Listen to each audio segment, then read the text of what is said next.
আচ্ছা, মনে করো আমি আগামীকাল মারা গেলাম, এরপর তুমি আমার মতো সেম দেখতে একটা মেয়েকে পাইলা, তাহলে কি তুমি ওই মেয়েটারে বিয়ে করবা? না, কখনোই না। ওয়াও, মানে আমার মতো মেয়ে তোমার পছন্দই না? যদি আমার পছন্দই না হয় তাহলে এতদিন আমার সাথে অভিনয় কেন করবা? ও আচ্ছা, ঠিক আছে, যাও বিয়ে করব। ও মানে আমি মরমু আর তুমি আরেকটা মেয়ের বিয়ে করে ফেলবা? আরে বাহ, মানে দারুণ দারুণ, দেখাই দিলা ভালোবাসা, দেখাই দিলা। মানুষজন একজন মারা গেলেও সারা জীবন কাটাই দেয় তার গার্লফ্রেন্ড ছাড়া, তার বউ ছাড়া, আর তুমি আমি কালকে মারা গেলে পরের দিনই বিয়ে করে ফেলবা। আচ্ছা, মনে করো আমি নদীতে ডুবে মারা যাইতেছি, আমি সাঁতার পারি না, কিন্তু পাশেই তোমার এক্স দাঁড়াই আছে একটা লাইফ জ্যাকেট নিয়ে, তাহলে কি তুমি তোমার এক্সের সাথে যে কথা বইলা তারপর ওই লাইফ জ্যাকেট দিয়ে আমাকে বাঁচাবা? অবশ্যই বাঁচাবো।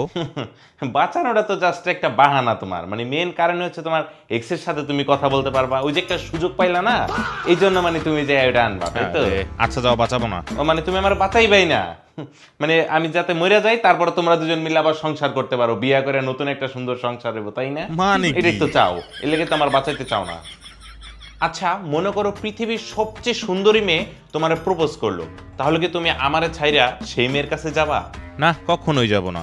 তোমার বলা উচিত ছিল যে পৃথিবীর সবচেয়ে সুন্দরী মেয়েটা আমি। সুদলিং পং। বাহ, এখন অন্য মানুষের তোমার সুন্দর লাগে, আর বিয়ের সময় তো বলতা যে আমি পৃথিবীর সবচেয়ে সুন্দরী মেয়ে। আল্লাহ রে। আচ্ছা, আমার সব বান্ধবীদের মধ্যে সবচেয়ে ভালো লাগে কারে তোমার কাছে? তোমার বান্ধবীদের না, তোমাকে ভালো লাগে। মানে তুমি বলতে চাও যে আমার চয়েস ভালো না, মানে আমি যে ফ্রেন্ড সার্কেল বানাই কেউই ভালো না, মানে আমি যে চয়েস করে ফ্রেন্ড বানাবো সেটা আমার মানে যোগ্যতাই নাই, এটা বুঝাইতে চাইছো না? যাও, প্রিয়াকে ভালো লাগে। ও, প্রিয়ারে ভালো লাগে, সেটা তো আমি শুরু থেকে দেখেই বুঝি যে প্রিয়ারে তোমার ভালো লাগে, এই জন্য তোর সাথে ওইভাবে কথা বলো দেখা হইলে। এইটা কোনো কথা? যাও, আমার রেখে প্রিয়ার কাছেই যাও।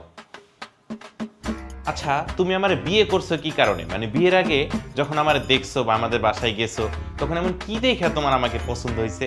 তোমার এই সুন্দর হাসি। ও মানে জাস্ট আমার হাসি সুন্দর, আর আমি এমনি দেখতে সুন্দর না? আমার ফ্যামিলিও ভালো না, আমার ফ্যামিলি তুমি দেখো নাই? মানে আমার বাড়ি ঘরও ভালো না, হ্যাঁ?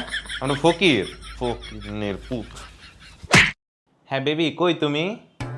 কি, রাত 9টা বাজে এখনো তুই বাইরে? মানে বন্ধু গুলা গেছস, সরাসরি কই দিলি তো পারস, নেশা করতে গেছস, মদ খাইতে গেছস, গাঁজা খাইতে গেছস, কর তুই নেশা কর, নেশা করে ডুব মর। সকাল থেকে এই পর্যন্ত আমি এতক্ষণ ধরে একবার কল দিলাম, তুমি আমার কল ধরলা না কেন? ও হসপিটালে, মানে এখন নতুন গার্লফ্রেন্ড তোমার নার্স, নার্সের সাথে প্রেম হয়ে গেছে, খুব আলাপ জমতাছে না? আমার ফোন ধরবা কে? যাও নার্সের সাথে কথা বলো। হ্যাঁ, কই গেছো তুমি? বাইরে? বাইরে?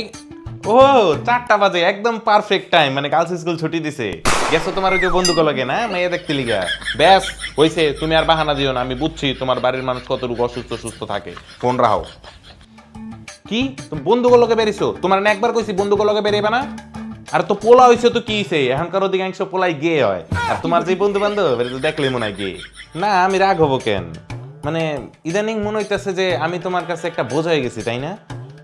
কেন আবার? মানে আমি জাস্ট তোমারে মাত্র 70টা রিলস দিছি, তুমি রিলসটা দেখার সময় পেলে না, একটা করে রিয়েক্ট দিতে পারলা না, একটা করে রিপ্লে দিতে পারলা না। থামো থামো থামো, বন্ধুরা যদি রিলস দিত এটা তো প্রজেক্টরে টানাইয়া মাঠের মধ্যে বড় করে দেখতা, আর এখন আমি রিলস দিছি তোমার দেখার সময় হয় না, ঠিক না? বোঝা হয়ে গেছে কতটুকু ভালোবাসো তুমি আমার, ফোন রাখো। মানে আমি যে সকাল থেকে খাই নাই, না খাইয়া বসে রইছি, তোমার একটু কেয়ার হলো না যে বেলা 10টা বেজে গেছে, ও সকালের খাবারটা এখনো খায় নাই, আমি একটু ফোন দিয়ে খাওয়াই। ব্যাস তুমি থামো, তুমি আর কথাই বলো না। অন্যের বয়ফ্রেন্ডরা কি করে জানো? বাসায় খাবার নিয়ে যায় রাগ করলে, খাবার খাওয়াইতে। ও তুমি অসুস্থ, হসপিটালে তুই আবার ওই নার্সের কাছে গেছোস?